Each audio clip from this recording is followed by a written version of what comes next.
दोस्तों, आप सभी का बेस्ट स्टडी चैनल में स्वागत है। आज हम इस वीडियो के अंदर एसएससी जीडी का जो सॉल्व पेपर है, जो प्रीवियस पेपर 2 दिसंबर 2021 का सेकंड शिफ्ट करने वाले हैं।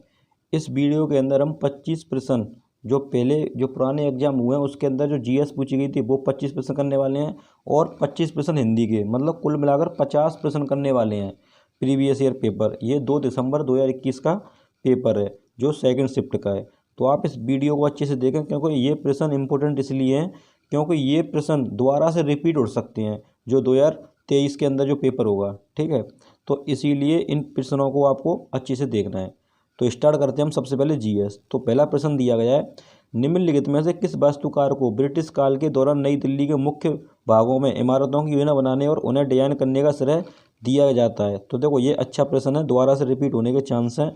तो वास्तुकार की बात कर रहा है, तो ये कौन वास्तुकार है? दिल्ली के मुख्य भागों में इमारतों योजना बनाने और उन्हें डिजाइन करने का श्रेय दिया जाता है। तो प्रश्न नंबर 26 इसका आंसर हो जाएगा सी, एडविन लुटियंस। ठीक है, ये आपको पता होना चाहिए, इंपोर्टेंट प्रश्न है। जो इंडिया गेट है उसकी भी डिजाइन इन्हीं ने बनाई है। ठीक है, जो श्रेय इन्हीं को जाता है। तो आंसर होगा सी। फिर आगे बढ़ते हैं, प्रश्न नंबर 27, निम्नलिखित में से कौन सा द्वीप यूनेस्को विश्व धरोहर स्थल है जिसमें मुख्य रूप से हिंदू भगवान शिव को समर्पित गुफा मंदिरों का संग्रह संग्रह है? तो गुफा मंदिरों संग्रह, हिंदू भगवान का शिव को समर्पित गुफा मंदिरों का संग्रह पूछ रहा है, ये कहाँ पर है? तो मतलब ये एलिफेंटा गुफा है। किससे? एलिफेंटा। तो जो शिव की जो गुफाएं वो किसमें? एलिफेंटा। और एलिफेंटा कहाँ पड़ती हैं? ये पड़ती हैं महाराष्ट्र में। कहाँ पड़ती हैं? महाराष्ट्र में। तो आप इसको भी याद रख लेना, ये इंपॉर्टेंट प्रश्न है। आगे बढ़ते हैं, प्रश्न नंबर 28 मतलब तीसरा, निम्नलिखित में से कौन सा समुद्रीय बंदरगाह हिंद महासागर में स्थित नहीं है? तो हिंद महासागर में स्थित नहीं है मतलब इसमें से 3 तो सही हैं, एक गलत है। तो वो आंसर हो जाएगा मनीला फिलीपींस। ठीक है, ये मनीला फिलीपींस नहीं है, बाकी के ये तीनों हैं। तो आंसर क्या हो जाएगा इसका? ए। तो आगे बढ़ते हैं प्रश्न नंबर 29 पर, इसरो का प्रस्तावित शुक्रयान मिशन कौन से ग्रह के अध्ययन के लिए है? तो अब देखो शुक्रयान पूछ रहा है, शुक्रयान जो मिशन है वो किससे संबंधित है? तो इसका आंसर हो जाएगा शुक्र, क्योंकि शुक्र से ही संबंधित है। क्या? शुक्र। तो ये सिंपल प्रश्न है। आगे बढ़ते हैं, प्रश्न नंबर 30, ओलंपिक रिंग पहली बार सार्वजनिक रूप से किस में प्रस्तुत किए गए थे? मतलब किस सन में प्रस्तुत किए गए थे? ये पहली बार सार्वजनिक रूप से ओलंपिक रिंग की बात कर रहा है। तो क्या 1933, 1917, 1913, 1937? तो आंसर हो जाएगा इसका सी, 1913। आगे बढ़ते हैं, प्रश्न नंबर 31। तो प्रश्न नंबर 31 देखते हैं। प्रश्न नंबर 31 में क्या बोल रहा है? तो इसमें बोल रहा है स्क्रिप्ट टाइफस रोग एक प्रकार के किसके कारण होता है? तो इस 4 ऑप्शन में से आंसर लगाना है आपको। क्या आंसर हो सकता है इसका? कवक, जीवाणु, शैवाल या विषाणु? तो इसका आंसर हो जाएगा जीवाणु। क्या हो जाएगा? जीवाणु। आगे बढ़ते हैं, प्रश्न नंबर 32, अकबर के दरबार के नवरत्नों में शामिल महेश दास निम्न में से किस नाम से लोकप्रिय थे? तो महेश दास की बात कर रहा है कि महेश दास, जो महेश दास है निम्न में से किस नाम से लोकप्रिय थे? तो ये थे बीरबल नाम से। ठीक है, ये अकबर के नवरत्नों में से एक थे। क्या थे? नवरत्नों में से एक थे। अब देखो एक क्वेश्चन पूछा था, अकबर ने कौन सा धर्म, मतलब धर्म प्रचार करने के लिए क्या चीज़ चलाई थी? तो उसने चलाई थी दीन इलाही, के धर्म स्वीकार करने वाले एक बड़े हिंदुओं में प्रथम जो वो चलाया था एक, ठीक है, एक प्रकार की प्रथा। तो आंसर क्या हो जाएगा? इसका आंसर हो जाएगा ए। आगे बढ़ते हैं, प्रश्न नंबर 33, कुष्ठ रोग उन्मूलन के प्रयासों के लिए निम्नलिखित किसे 6 फरवरी 2020 में व्यक्तिगत श्रेणी में अंतर्राष्ट्रीय गांधी पुरस्कार सम्मानित किया? अब ये देखो प्रश्न करंट का है, तो अब ये तो रिपीट होने से रहा, तो इसको ज़्यादा मतलब इसको ज़्यादा देखना नहीं है, बस इसका आंसर समझना है इसका ये था। इससे इस तरीके से पैटर्न समझना है तुम्हें कि करंट के प्रश्न इस तरीके से पूछे जाते हैं, तो ऐसे तैयार करने हैं आपको 21 और 22 के। आगे देखते हैं, प्रश्न नंबर 34, अल्फ्रेड नोबेल की स्मृति में आर्थिक विज्ञान में 2020 का स्वेंक्स, देखो ये भी वो है, करंट का प्रश्न है, तो इसको भी ज़्यादा टाइम नहीं खराब करना है इसका। वैसे आंसर इसका ए है। ठीक है, तो अब ये अगर प्रश्न पूछेगा नोबेल पुरस्कार, तो अभी हाल ही में 2022 के अंदर पूछेगा, उन्हें याद करके जाना आप, जो नोबेल पुरस्कार, ठीक है, उसमें से प्रश्न आ सकता है। तो इसको आगे बढ़ते हैं। देखो ये भी प्रश्न उसका करंट का है। जनवरी 2020 में यूके के चिल्ड्रन बुक अवार्ड निम्नलिखित में से किसे प्राप्त हुआ? तो देखो इसका अगर आंसर देखें तो 35 का आंसर हो जाएगा बी। ठीक है, ये करंट का, ये प्रश्न तो खैर आने नहीं है, तो इसको छोड़ सकते हो आप करंट के, लेकिन स्ट्रेटजी के को ध्यान से देखनी है। अब देखो प्रश्न नंबर, ये कौन सा आ गया, 26, 35,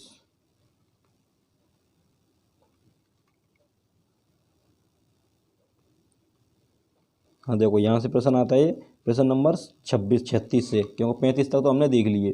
36 में बोल रहा है इकोनॉमिक सर्वे ऑफ इंडिया 2019-2020 ने किसके विचार को एक साथ, देखो ये भी करंट का प्रश्न है, ठीक है, तो इसको भी छोड़ो क्योंकि 2019 और 20 लिखा है, बस इसका आंसर देख लो। तो 36 का आंसर हो जाएगा ए, विश्वास। ठीक है, देख लो एक बार, बस आगे बढ़ते हैं। क्यों करंट तो आनी, देखो ये भी करंट से जुड़ा हुआ प्रश्न है वैसे, लेकिन देखो कितना ये पुराना है, 2016 का, तो इसलिए स्ट्रेटजी के से जुड़ा हुआ प्रश्न है। Receivables exchange of India limited RXIL को 2016 में भारतीय लघु उद्योग विकास बैंक सिडबी और किसके बीच एक संयुक्त उद्यम के रूप में निगमित किया गया।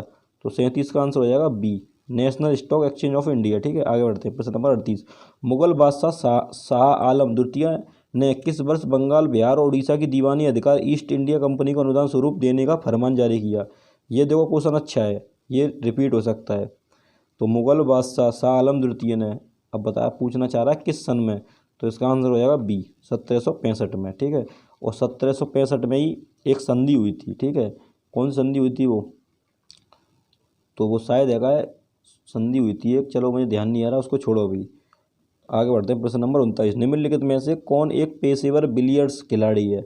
तो इसका बिलियर्ड्स खिलाड़ी कौन है, तो देखो 39 का आंसर हो जाएगा सी, पंकज आडवाणी। ठीक है, ये कौन था पेशेवर बिलियर्ड्स खिलाड़ी है, तो आंसर क्या हो जाएगा इसका सी। आगे बढ़ते हैं। प्रश्न नंबर 40, यदि प्रकाश एक दूसरे के आमने सामने रखे गए दो समतलों से परिवर्तित हो तो कितने प्रतिबिंब बनेंगे। देखो ये प्रश्न भी ज़्यादातर आता रहता है, तो देखो इसका एक फॉर्मूला है, आप उसको याद रख लोगे तो सीधे आंसर आ जाता है कि सीधे 360 डिग्री में सीधे टीटा का भाग लगा दो।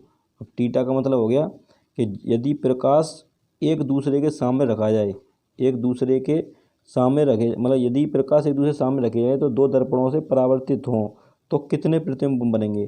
तो देखो कभी भी ऐसे करके इस तरीके से अगर वो रखे हों दो प्रतिबिंब, तो इसके आमने सामने जो बनेंगे वो अनंत होते हैं। कैसे होते हैं, अनंत। ठीक है, तो इसका आंसर क्या हो जाएगा, सीधे इसका आंसर हो जाएगा अनंत, मतलब बी आंसर हो जाएगा। क्या हो जाएगा, बी आंसर हो जाएगा। ठीक है, ये होगा इसका बी। आगे बढ़ते हैं। प्रश्न नंबर 41, मोहनजोदड़ो में मिले महास्नानगार को किसकी परत चढ़ाकर जल रोधी बनाया गया था। तो देखो इसका 41 का आंसर हो जाएगा ए, बिटूमेन। ठीक है, बिटूमेन की परत चढ़ाकर जल रोधी बनाया गया था। ठीक है, तो आंसर हो जाएगा ए। आगे बढ़ते हैं। प्रश्न नंबर 42, किस भारतीय क्रिकेट ने दिसंबर, देखो ये करंट का प्रश्न है। ठीक है, इसको ज़्यादा टाइम वेस्ट ना करते हुए सीधे हम इसे हटाते हैं, इसका आंसर हो जाएगा सी। आगे देखें प्रश्न नंबर 43, भीमा देवी को समर्पित प्राचीन मंदिर कहाँ स्थित है। तो प्रश्न नंबर 43 का आंसर हो जाएगा डी। क्या हो जाएगा, डी, पिंजौर हरियाणा। आगे देखते हैं प्रश्न नंबर 44, अधिवृक्क ग्रंथियां, प्रश्न नंबर देखते हैं हम 44। ठीक है, हमने 43 देख लिए। अधिवृक्क ग्रंथियां मानव शरीर के किस अंग में स्थित होती हैं। तो देखो ये भी एक साइंस का प्रश्न है, बायो का, तो इसको अगर इसका आंसर देगा 44, तो आंसर हो जाएगा डी, वृक्क। ठीक है, वृक्क मतलब किडनी। आगे देखते हैं प्रश्न नंबर 45, भारत के किस राज्य में माणिक्य वंश का शासन था। तो अब पूछ रहा है माणिक्य वंश किस राज्य में चला गया है, तो आंसर हो जाएगा त्रिपुरा। किसमें, त्रिपुरा। और बहुत से लोग गलती में जल्दीबाजी में क्या करेंगे, माणिक्य का मणिपुर कर देंगे, तो इसे मत करना, आंसर क्या हो जाएगा, त्रिपुरा से रिलेटेड है। प्रश्न नंबर 46, विभिन्न देशों को वर्गीकृत करने में विश्व बैंक द्वारा उपयोग किया जाने वाला मुख्य मापदंड निम्नलिखित में कौन सा है। तो प्रश्न नंबर 46, तो 46 की बात की जाए तो इसका आंसर क्या हो जाएगा, तो इसका आंसर हो जाएगा बी, प्रति व्यक्ति आय। विभिन्न देशों को वर्गीकृत करने में विश्व बैंक द्वारा उपयोग किया जाने वाला मुख्य मापदंड निम्नलिखित कौन सा है, तो प्रति व्यक्ति आय करता है वो। प्रश्न नंबर 47, भारतीय संविधान का कौन सा अनुच्छेद भारतीय संसद में मंत्रिपरिषद की भूमिका और जिम्मेदारी का वर्णन करता है। तो इसका आंसर क्या हो जाएगा, तो प्रश्न नंबर 47 का आंसर हो जाएगा ए। ठीक है, 74, अनुच्छेद 74 संबंधित है मंत्रिपरिषद की भूमिका। तो 47 हो गया। प्रश्न नंबर देखते हैं अब 48। 48 में बोल रहा है राज्यों की परिषद में कामकाज की प्रक्रिया और आचरण के लिए किस नियम के तहत राज्यसभा के सभापति उपसभापति के पैनल में 6 सदस्यों को नामित करते हुए जिनमें से एक सभापति और सभापति दोनों की अनुपस्थिति में सदन की अध्यक्षता करता है। तो इसका आंसर क्या हो जाएगा, 48। तो प्रश्न नंबर 48 का आंसर हो जाएगा बी, मतलब नियम 8। कितना हो जाएंगे, नियम 8। तो आगे बढ़ते हैं। प्रश्न नंबर 49, तो 49 का अगर पढ़ें, देखो ये भी करंट का प्रश्न है तो इसको तो देखना ही नहीं है क्योंकि अब ये आना तो है नहीं है, क्या फ़ायदा इस पर टाइम वेस्ट करेंगे। इसका आंसर हो जाएगा बी, पाँचवा। ठीक है, इसका आंसर क्या है, कहाँ गया। तो देखो इसका प्रश्न नंबर 48 का जो आंसर है इसका पाँचवा, बी आंसर। ठीक है, आगे देखते हैं प्रश्न नंबर 50। कुछ भौगोलिक क्षेत्र के प्रतिशत के रूप में वन आच्छादन के संदर्भ में द्विवार्षिक भारत वन स्थिति रिपोर्ट 2019 के अनुसार निम्नलिखित में से कौन सा राज्य भारत के शीर्ष 5 राज्यों में से एक नहीं है। तो देखो ये 19 की रिपोर्ट के अकॉर्डिंग पूछ रहा है, तो इसका आंसर तो मध्य प्रदेश है। क्या होगा, मध्य प्रदेश, ये आंसर हो जाएगा। क्योंकि सबसे ज़्यादा वन सबसे ज़्यादा कहाँ पाए जाते हैं, एमपी के अंदर ही पाए जाते हैं। ठीक है, ये हमारे 25 प्रश्न हो चुके हैं जिसमें ज़्यादातर देखो करंट बहुत पूछी जा रही है। अब आते हैं सीधे हिंदी पर। देखो हिंदी सिंपल आती है वैसे अगर देखा जाए तो प्रश्न नंबर 76 को अगर ध्यान से देखें, सही बर्तनी वाले शुद्ध का चयन कीजिए। तो आपको इसमें से आपको ये बतानी है कि सही बर्तनी कौन सी है। तो सही बर्तनी बता दो तो आंसर आ जाएगा आराधना, जवाब कार्यक्रम या दशहरा। तो सीधे सीधे दिखाई दे रहा है कि सही पूछ रहा है, तो आराधना सही है। जवाब तो एकदम गलत लिखा हुआ है। ठीक है, और कार्यक्रम तो ऐसे लिखा ही नहीं जाता। दशहरा बिल्कुल गलत लिखा हुआ है, तो आंसर क्या हो जाएगा, आराधना सही है, आराधना। आगे देखते हैं प्रश्न नंबर 77। बौद्ध विहार में कई भिक्षु रहते थे। तो इसको इस टेंस में ये देखो इस वाक्य के अंदर कि क्या गलती है। प्रश्न नंबर 77 को रहते थे बौद्ध विहार भिक्षु में कई, तो गलती पूछना चाह रहा है। तो इसका आंसर हो जाएगा बी। क्या हो जाएगा, बी, बौद्ध विहार। कि बौद्ध विहार में कई भिक्षु रहते थे, इसलिए। क्योंकि देखो इसमें जो बोल रहा है, जो बौद्ध विहार लिखा है ना ये इसलिए गलत है क्योंकि देखो ये लिखा हुआ है बिहार, ये बिहार ऐसे लिखा है, ऐसे लिखा है, ये गलत है। क्योंकि बिहार, बौद्ध बिहार के अंदर ये वाला बिहार आता है। ठीक है, पहली बार तो कभी भी आपने देखा होगा तो ये वाला बिहार मतलब बा वकील है ना, वो इस तरीके से आता है, ये बकरी वाला नहीं आएगा। तो आंसर क्या हो जाएगा इसका, बी। आगे देखते हैं। जोरों से बह रही है, हवा जोरों से बह रही है। अब बताओ, जोरों से बोलते हैं भयानक या ज़बरदस्त या किसी बदलाव की आवश्यकता नहीं। 78। तो इसका आंसर होगा जोरों से तो कभी बोलते नहीं है, जोर से बोलते हैं। कि हवा कैसे बह रही है, जोर से बह रही है, ना कि जोरों से। तो आंसर क्या हो जाएगा, सी। प्रश्न नंबर 79। कठिनाई से होने वाला कार्य, इसको क्या कहेंगे।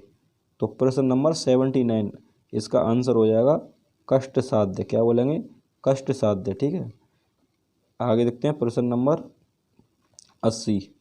इसमें बताओ, देखो ये रेड से जो हाईलाइट हो रहा है इसमें बताना है कि इसकी जगह क्या आएगा, या कोई मतलब बदलाव नहीं, ज़रूरत है। वह एक सप्ताह में वापस लौट आया, वे वापस लौट आए, वे वापस लौट आएंगे, किसी बदलाव की व्यवस्था नहीं है, वह वापस आया। तो इसका आंसर क्या हो जाएगा, सी का। तो आंसर हो जाएगा डी, वह एक सप्ताह में वह वापस आया। ठीक है, आगे बढ़ते हैं। 81। वृद्ध, वृद्ध का विलोम बताओ। तो वृद्ध का मतलब होता है एक तरीके का बूढ़ा, तो इसका क्या होना चाहिए फिर 81 का। तो एक वृद्ध मतलब हो गया बहुत बूढ़ा का है, तो इसका विपरीत होगा बालक। ठीक है, बहुत से लोग इसे लगाते हैं किशोर को। तो बूढ़े से बूढ़ा जो वृद्ध होता है, वृद्ध का होता है बालक। ठीक है, आपको ये लगाना है। आंसर क्या हो जाएगा इसका, सी। प्रश्न नंबर 82। पशुओं का झुंड चारों ओर पानी की किस में घूम रहा है, पकड़ में, तलाश में, अनुसंधान में, चाह में। तो इसका आंसर होगा तलाश में। किस में बह रहा है, तलाश में। किस में, तलाश में, तलाश में घूम रहा है। प्रश्न नंबर 83 देखो। जिसका जन्म शरीर से हुआ हो।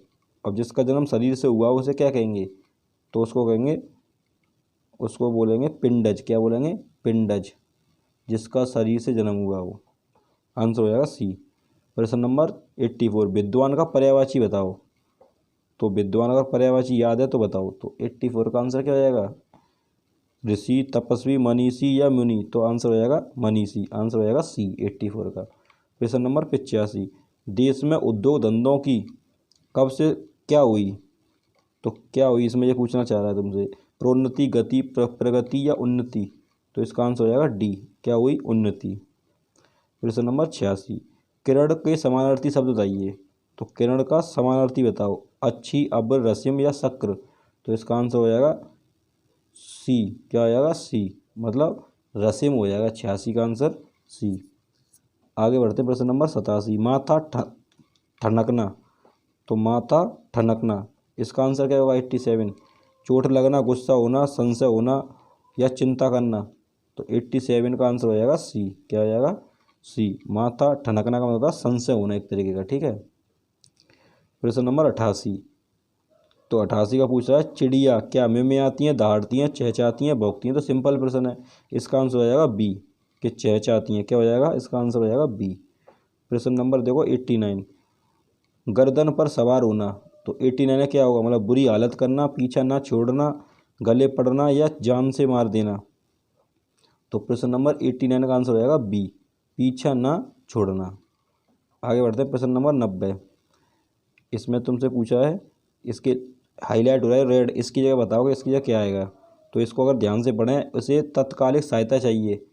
तो 90, तो इसमें देखो तात्कालिक सहायता या किसी बदला ऐसा नहीं, तात्कालिक सहायता या तात्कालिक सहायता। देखो इसमें बड़ी की मात्रा लगी है, ये तो गलत है पहली बार, ठीक है। इसके अंदर ही बड़ी की लिख रही है, ये भी गलत है। और तो छोटी वाली वैसे भी आती है। और देखो जिसमें ता के अंदर डंडा नहीं है, तात्कालिक ऐसे लगाया था, आंसर हो जाएगा इसका डी। क्या हो जाएगा, डी आंसर हो जाएगा। आगे देखते हैं, सब बताओ इसके अंदर क्या गलती है इन चारों के पार्टों में, किस में गलती है। निंदा की उद्गम ही हीनता और कमजोरी से होता है या कोई त्रुटि नहीं है। तो इसका आंसर हो जाएगा देखो, निंदा की उद्गम ही हीनता और कमजोरी से होता है। तो इसमें कोई गलती नहीं है, ये इसका आंसर हो जाएगा डी। इनमें से कोई वो एक सॉरी सॉरी सॉरी इसमें बोला है निंदा की उद्गम ही हीनता और कमजोरी से होता है। देखो ही आ गया इसमें, सब देखा है। अब ही इसको दिखा रहा है, इसमें पहले ही बोल दिया उसने कि निंदा की उद्गम ही हीनता। तो इसका आंसर होगा, मतलब गलती इसमें पहले के अंदर है, पहले पार्ट के अंदर, और वो ऑप्शन दिया है डी में, इसलिए आंसर क्या हो जाएगा इसका, डी आंसर हो जाएगा, ठीक है।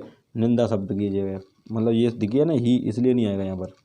प्रश्न नंबर देखते हैं 92, विवाद का विलोम क्या होगा। तो ये तो सिंपल है कि विवाद का विलोम क्या होगा। तो इसका क्या हो जाएगा, इसका हो जाएगा निर्विवाद। क्या बोलते हैं, निर्विवाद, ठीक है। Answer C. 93 देखो तारों भरी रात, इसका आंसर क्या होगा। तो 93 का तारों भरी रात, तो इसका आंसर क्या होना चाहिए, प्रदोष, पूर्वान, निशीथ या विभावरी। तो इसका आंसर हो जाएगा तुम्हारा 93 का डी, विभावरी। क्या बोलते हैं, विभावरी। तारों भरी रात विभावरी। प्रश्न नंबर 94, बसंत के आगमन से ही शीत का कोप अदृश्य हो गया। तो 94 का आंसर क्या हो जाएगा। तो देखो 94 का आंसर क्या होगा। तो 94 को अगर ध्यान से एक बार पढ़ें कि बसंत के आगमन से ही शीत की कोप अदृश्य हो गया। तो बसंत के आगमन से ही, देखो गलती तो इसके अंदर है, दूसरे पार्ट के अंदर। अब इसके अंदर दूसरे पार्ट के अंदर क्या गलती है कि ये लिखा है कि शीत की कोप, ये शीत के कोप आना चाहिए। क्या आना चाहिए, शीत के कोप। बसंत के आगमन से ही शीत के कोप अदृश्य हो गया, समझ में आया। तो आंसर क्या हो जाएगा, अब आंसर हो जाएगा सी, क्योंकि दूसरे वाले पार्ट में गलती है। प्रश्न नंबर 95, इसमें बताओ सही बर्तनी कौन सा है इसके अंदर। तीन गलत, मतलब तीन गलत हैं, एक सही है इसके अंदर। तो देखो उज्जवल, ये गलत है। उज्जवल, ये भी गलत है, ये भी गलत है, ऐसे लिखा जाता है उज्जवल, ठीक है। प्रश्न नंबर अब देखो, ये तुम्हारे प्रश्न 94 हो चुके हैं, केवल 5 प्रश्न बचे हैं इसके अंदर। 95, 96, 95 तक हो चुके, 96 दे देखो। अब देखो इसमें आपको ये खाली स्थान भरनी है। भाषा के किस मानव अपने विकारों और अनुभूतियों को दो प्रकार से, तो मदद से या सहयोग से, सहायता से या माध्यम से। तो 96 में तो माध्यम से। तो मानव भाषा के माध्यम से मानव अपने, तो इसका आंसर क्या हो जाएगा डी। 96 का क्या हो जाएगा डी। 97 में देखा गद्यांश के रिक्त स्थानों के लिए सर्वाधिक उपयुक्त शब्द है। अब देखो यहाँ ऑप्शन रखे, देखो विकारों, आचारों और भावों और सोचों या सपनों। तो 97 देखो भावों एकदम सही बैठ रहा है कि भाषा के माध्यम से मानव अपने विकारों कौमा भावों, तो बी हो जाएगा, ठीक है। भावों और अनुभूतियों को दो प्रकार से, अब ये पद्य लिखा है तो इसमें ऑप्शन देखो क्या आएगा, प्रकट करता है, बताता है, व्यक्त करता है, प्रकाशित। तो देखो सीधी सीधी दिख रहा है कि व्यक्त करता है। क्या आएगा यहाँ पर, व्यक्त करता है, पद्य में या गद्य में। उसकी अभिव्यक्ति के इन दो रूपों के सृजन के किस तत्व में। तो फोर्थ की जगह क्या आएगा। तो इसमें देखो, इसमें ऑप्शन देखो 99, मूल, विषय, प्रमुख या कारक। तो किससे, कारक, मतलब यहाँ पर आएगा सृजन के कारक तत्व हैं। और लास्ट में देखें, लास्ट में पूछना चाह रहा है भावना, प्रबल और विचार केंद्र मस्तिष्क। तो इसमें देखो हृदय, मन, दिल, चेतक। तो यहाँ पर आएगा हृदय। क्या आएगा, हृदय और विचार केंद्र। तो अब देखो इसको दोबारा से पढ़ते हैं। भाषा के यहाँ पर माध्यम से मानव अपने विकारों और फिर आएगा बी, भावों और अनुभूतियों को दो प्रकार से, फिर क्या आएगा इसमें, फिर आएगा इसमें व्यक्त करता है, क्या करता है, मतलब से व्यक्त, ठीक है, पद व गद्य में उसकी अभिव्यक्ति इन दो रूपों सृजन के तत्व, इस तत्व के बाद इसमें से आएगा क्या बताया था, कारक, कि कारक तत्व भावना प्रबल और के केंद्र मस्तिष्क हैं। तो लास्ट का क्या आएगा, लास्ट में आएगा तुम्हारा हृदय, ठीक है। ये हमारा टॉपिक खत्म होता है यहाँ पर। हमने इसके अंदर 25% हिंदी को, 25% जीएस के देख लिए। अब आगे हम नेक्स्ट मिलते हैं दूसरी वीडियो में।